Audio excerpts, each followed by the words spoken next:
지금 시작합니다. 안녕하세요. 안녕하세요.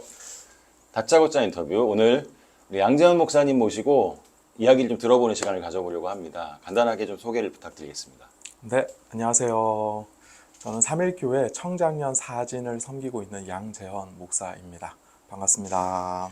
네, 우리 가족은 어떻게 또 되시는지 이런 것도 간단하게 좀 설명도 해주시면 어떨까요? 네. 저는 지금 저희 집에는 장모님, 그리고 아내, 그리고 두 아들과 함께 살고 있고요. 장모님은 저희 이제 결혼하고 신혼 때부터 함께 계셨습니다. 아내랑 결혼할 때 장모님을 모시고 함께 이제 지내는 것이 그게 이제 약속이었기 때문에 5년 동안 이제 연애를 해서 결혼을 했거든요. 그래서 결혼하고 한 두어 달 만에 바로 들어오셨어요. 네, 그래서 그렇게 지금까지 장모님과 함께 지내고 있고요. 저희가 장모님을 섬겨야 되는데 장모님께서 저희를 섬겨주고 계신 좀 아이러니한 상황이긴 하지만 그래도 집에 어른이 한 분 계십니다. 그리고 두 아들이 있습니다. 두 아들 다 이제 예전에 삼일교회가 팀 모임 장소로 썼던 설린중학교를 나왔고요. 첫째는 고1이고 둘째는 중3이라 아직 설린중에서 재학 중입니다. 네, 감사합니다. 성도님들이 사실 강단에서만 목사님을 뵙고 강단 설교로만 주로 듣다 보니까 뭐 이제 청장년 사진에서는 신방을 통해서도 만나보기는 하겠지만 개인적인 어떤 상황들 잘 모르시고 이런 인터뷰를 통해서 조금 더 많이 알아가고 싶어 하시는 분들이 많으셔서 이런 질문을 계속 좀 드리고 있습니다. 어떤 부분에서 주로 은혜를 받으시는지, 또 우리 성도님들과는 어떤 부분에서 나는 행복하고 어떤 부분들을 하면 너무 재밌고 함께하고 싶고 이런 부분이 있는지. 네. 뭐 이 부분은 되게 명확하고요. 이제 성도들과 말씀을 나눌 때 그때 가장 행복하다 이렇게 느낍니다. 말씀을 나눌 때는 사실 이제 시간이 흘러도 내가 뭐 피곤하다 이런 느낌은 없는 것 같고요. 그 시간을 통해서 오히려 또 제가 즐겁고 그리고 내가 살아있다 이런 것을 느끼는 것 같습니다. 근데 이 말씀이라는 것이 사실은 이제 물론 하나님의 말씀이 저에게도 은혜가 되어야 하고 또 이제 성도들에게도 또 은혜가 되어야 하는데요. 이 말씀을 이제 개인적으로 연구해서 그래서 성도들과 나눌 때에 그럴 때 큰 기쁨이 있는 것 같습니다. 개인적으로는 그 예레미야서를 이제 삼일교회가 한참 이제 힘들 때 그때 이제 송 목사님 오시기 전이죠. 그때 예레미야서를 이제 많이 읽고 묵상을 했었어요. 근데 그 예레미야서를 읽다가 그 예레미야 아마 36장, 37장 아마 이렇게 될 겁니다. 그 레갑의 이제 후손들 이야기가 나옵니다. 그 레갑의 후손들 이야기를 통해서 하나님이 저에게 아주 크게 말씀하셨고요.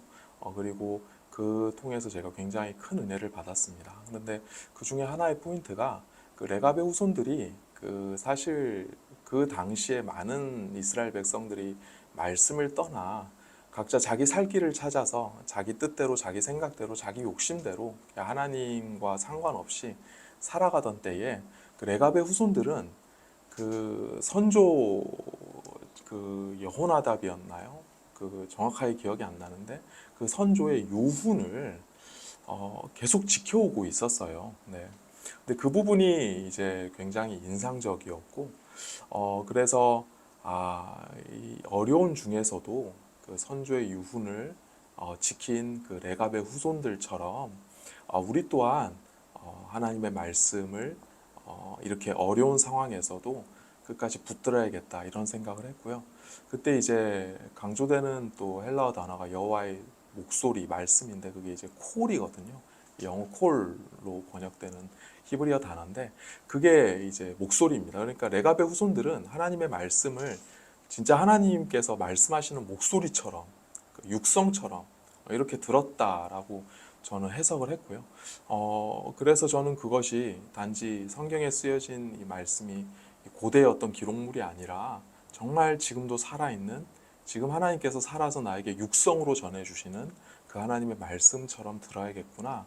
그러니까 이런 은혜가 있었습니다. 그래서 그때 이제 개인적으로 말씀을 읽고 그 읽은 말씀을 성도들과 이제 좀 더 나누기 시작했고요. 그때 이후로는 뭐 이제 기회가 닿으면 그렇게 말씀을 좀 나누려고 했던 것 같습니다. 그래서 그것이 일단은 이제 첫 번째고요. 말씀을 나눌 때 저는 가장 큰 기쁨과 그리고 삶의 의미와 행복감을 느낀다. 네, 이렇고요. 두 번째는 그런데 이제 목회를 해보니까 저는 말씀과 기도로 목회를 하는 게 기본이지만 결국 이 목회라는 게 관계더라고요. 근데 제가 개인적으로 제일 약한 게 관계거든요. 네, 그래서 사실 목회를 하면서 지금까지도 저의 가장 큰 기도 제목은 사랑하게 해달라고. 그러니까 성도를 대할 때 사랑하는 마음으로 대할 수 있도록 해달라고. 이것이 이제 저의 지금까지도 기도 제목입니다. 저의 이제 부족한 부분이기도 하고요. 그러면서 이제 또 깨달았던 게 이게 성도들과 만나서 말을 많이 한다고 은혜가 되거나 성도들이 은혜를 받거나 우리 안에 성령의 역사가 있지 않구나. 오히려 들어야 하는구나. 이런 생각을 많이 했습니다. 퍼실리테이션 강사로부터 이제 그 교육을 받았었는데요. 그때 그 대표님이 이런 얘기를 하셨어요. 말을 잘하는 사람은 잘 듣는 사람이다. 그래서 성도들과 만나면 가능하면 제가 말하기보다는 들으려고 노력합니다. 그래서 말을 잘 듣고 그 성도들의 이야기를 듣고 그들의 삶의 애환을 듣고 특별히 들을 때는 저는 이제 또 잘 못 듣는 사람이라 제가 잘 못 듣거든요. 네, 못 알아들어요. 그래서 저는 들으려면 정말 최대한 집중해야 됩니다. 그래서 집중해서 그들의 이제 표정이나 그 다음에 어떤 제스처나 뉘앙스나 이런 것들을 최대한 저는 집중해야 그나마 조금 알아듣기 때문에 성도님들을 만나면 이렇게 잘 들으려고 네, 애를 쓰는 편이고요. 여전히 많이 부족하지만 그래도 진짜 하나님의 은혜로 네, 여기까지 이렇게 있는 것 같습니다. 그래서 저는 이렇게 말씀을 잘 나눌 때에 성도들과 말씀을 나눌 때에 행복하다고 느끼고요. 성도들을 대할 때는 겸손하게 성도들의 이야기를 들으려고 네, 노력하는 편입니다. 듣다 보니까 좀 질문이 더 생기는데요. 네. 저희가 이제 짜고 하는 질문이 아니다 보니까요. 네, 그러니까요. 그냥 막 하네요. 예, 네. 날 것으로 하네요, 네, 인터뷰를. 네. 그래서 듣다 보니까 네. 제가 경험한 우리 목사님 참 스마트 하시거든요. 지금도 들으려고 하고 사랑하려고 한다고 하시고 그만큼 스마트하고 노력하시고 또 함께 하려고 하는 모습이 옆에 있기 때문에 또 제가 또 옆에 잘 지내고 있는데 두 가지를 좀 질문을 드리고 싶어요. 에너지를 소모하고 나서 힘들 때 풀기 위해서 하는 어떤 취미 같은 거 이런 게 좀 간단하게 있다면 어떤 게 있을지 간단하게 좀 대답해 주시고 또 하나는 그렇게 듣는 것이 참 어렵잖아요. 잘 못 듣고 노력을 해야 되는데 그런데 왜 목사님이 되셨는지 네, 이 두 가지 간단하게 좀 네, 그러니까요. 네. 네. 아주 네. 이 준비가 안 된 건데 확실히 예리하게 질문이 들어왔어요. 네, 이 최성근 목사님이 소그룹에 강하시거든요. 네, 그래서 이렇게 또 처음 시작할 때는 근데 이제 또 얘기를 들으면서 이렇게 좋은 질문을 주시네요. 네. 일단 이제 저는 아이 성향이 강한 사람입니다. 네, 그래서 이렇게 혼자 앉아서 말씀을 연구하고 할 때는 전혀 힘들지 않아요. 하지만 사람들과 많이 만나고 또 특별히 그들과 뭔가 대화하고 또 내가 듣기 위해 귀를 기울이고 관심을 가져야 되고 이러면 그 에너지가 소모되는 편입니다. 그러니까 요즘 이제 날것의 표현들을 많이 쓰잖아요, MZ 세대가. 그래서 지금 어른들에게는 거칠게 들릴 수 있어도 요즘 친구들은 재밌게 쓰는 표현이 이제 기빨린다.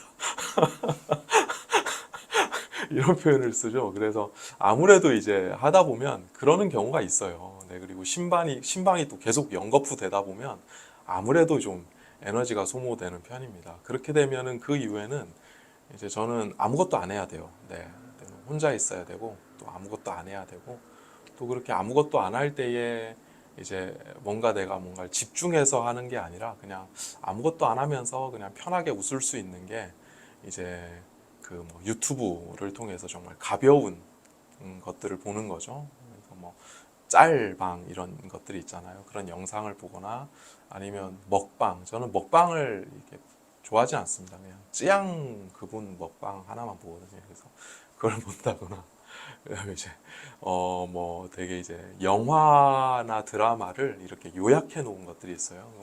아무 생각 없이 이렇게 보는 거죠. 재밌게. 네, 그렇게 해서 이제 스트레스를 푸는 네, 편입니다. 아무것도 안 하거나 좀 그렇게 하는 편이고요. 그 다음에는 또 이제 뭐 이렇게 잠을 취하기도 합니다. 이렇게 피곤하면 자야 돼요. 네, 그래서 이렇게 잠깐 이렇게 자고 일어나면 또 이제 피로가 풀리는 네, 그런 부분들이 있습니다. 그리고 저의 아주 취미가 하나 있습니다. 그것은 커피를 내리는 겁니다. 네, 그렇게 이제 고단할 때 저는 커피를 내립니다. 그리고 아침에 출근하면 또 이제 커피를 내려요. 네, 커피를 내리면 그러면 그 향으로 제가 이렇게 릴렉스가 되고 또 커피가 잘 내려져서 제가 좋아하는 그 맛은 산미가 강한 커피를 좋아합니다. 과즙 향이 또 레몬 향이나 이런 과일 향이 많이 나는 이런 산미 있는 커피를 좋아하는데요. 그렇게 산미가 잘 우러나는 커피를 마시면 또 기분이 좋아져요. 네, 행복해지고 네, 이러면서 또 스트레스가 풀리는 것 같습니다. 네. 그리고 이제 사실 저는 이제 사람들을 이제 목회를 하다 보니까 목회는 관계더라고요. 그러면 사람들 많이 만나야 되고 하는데 저처럼 이제 이 관계에 달란트가 없는 아이 성향이 강한 사람이 왜 목사가 되고자 했을까? 저는 초등학교 4학년 때 그냥 목사님이 되겠다고 했어요. 이유는 모르겠어요. 그때 이제 예배를 드리고 엄마 손잡고 집으로 돌아가는 길에 엄마에게 나는 커서 목사가 될래요. 그냥 그렇게 얘기했습니다. 근데 그때는 어린 마음에 그냥 강단에서 목사님 모습이 그냥 멋있어 보였던 것 같고요. 근데 이제 그때 이후로 꿈이 목사였어요. 그러다가 중학교 3학년 때 제가 그 연합수련회에서 예수님을 인격적으로 만납니다. 그때 제가 이제 부산에서 컸고 부산에 이제 수영교회라고 거기서 겨울에 연합 수련회를 했어요. 중고등부 학생들이. 그때 이제 제가 예수님을 인격적으로 만나면서 뭐 엄청 울었어요. 그리고 저의 삶을 예수님이 저를 사랑하신다는 것, 나를 위해 정말 죽으셨다는 것이 믿어졌고 그 예수님께 나의 인생을 드리겠다고 제가 인격적으로 고백을 하면서 그때 이제 비로소 제가 정말 커서 내가 목사가 되고 나의 삶을 주님께 드려야겠다 네, 이런 결단을 했습니다. 그리고 이제 서울로 올라와서 총신대에 입학을 했죠. 총신대 입학하고 나서 오히려 저는 방황을 했어요. 그때 오히려 하나님이 정말 살아계시는 건지 이 성경 말씀이 정말 진리인지 이런 방황을 했고요. 그렇게 방황할 때 이제 어머님께 그 얘기를 드렸더니 어머님께서 그제서야 저를 낳으실 때 그 난산을 겪으셨다고 하더라고요. 그래서 이렇게 난산을 겪으면서 이제 위험할 수 있겠다. 이제 태아가 이제 위험해질 수 있겠다. 이런 이제 경각에서 서원 기도를 하셨다고 하더라고요. 그때 처음 알았어요. 그 전까지 전혀 내색도 안 하셨어요. 네, 저한테 커서 목사가 되라 이런 얘기도 안 하셨고 네, 부모님 두 분 다. 그제야 이제 사실은 내가 너를 낳을 때 서원 기도를 했다 이런 얘기를 하시더라고요. 그때 이제 그때가 대학교 2학년 1학기 제가 한참 막 방황할 때 결국 제가 대학교 2학년 1학기까지만 하고 1학기 때 F가 4개가 떴어요. 그러니까 제가 정말 심하게 방황한 거죠. 그리고 2학년 1학기까지만 하고 제가 그냥 휴학을 해버렸거든요. 네. 그때 비로소 저한테 얘기를 하셨고 그때 이후에 다시 이제 회복되는 과정이 있었지만 어쨌든 오히려 저는 그때 이제 방황을 좀 개인적으로 신앙적인 방황을 한 2년여 이렇게 길게 했습니다. 그리고 이제 돌아와서 다시 이제 복학하면서 다시 이제 제대로 하나님 앞에 이제 목회의 길을 걸어갔던 것 같습니다. 근데 그때도 교수님이 뭐라고 가르치셨냐면 목사는 말씀과 기도다 이렇게 가르치셨어요. 그리고 말씀이 약해서 그런 사람이 그렇게 신방을 한다. 그때 그 교수님이 저는 교수님 말씀만 철석같이 믿고 말씀과 기도다 이러고 이제 목회를 시작했는데 목회를 시작했더니 아니더라고요. 그래서 오히려 이제 뭐 처음에 이제 말씀과 기도다 이러면서 사람들도 잘 안 만났어요. 네, 이러고 목회를 하다 보니까 하루는 한 청년 간사님이, 그때 대표 간사님이 찾아오셔서 저한테 이렇게 부탁하시더라고요. 진장님, 청년들을 좀 만나 주십시오. 청년들 얘기를, 그때까지만 해도 저는 청년들과 만나면 뭐 시덥잖은 얘기 하잖아요. 그래서 한 시간이 넘어가면 저는 이거는 시간을 허비한다고 생각했어요. 진짜로. 그래서 한 시간 정도 만나고 이후에는 그냥 말씀 연구하고 이렇게 해서 청년들에게 말씀을 먹여야지 뭘 또 시덥지 않은 얘기를 그 막 시간 소비 아닌가. 워낙 그때 청년들도 그때 진해 청년들도 꽤 많았어요. 막 청년들이 예배자도 막 500명, 600명, 700명 막 그랬단 말이에요, 한 진에. 그래서 하여튼 그랬어요. 그래서 이거는 이렇게 시덥지 않은 얘기 나누는 건 이거는 시간을 좀 이렇게 잘못 쓰는 거고 선용하지 못하는 거고 그 시간에 오히려 말씀 연구하는 게 더 현명하다 이런 생각을 했었는데요.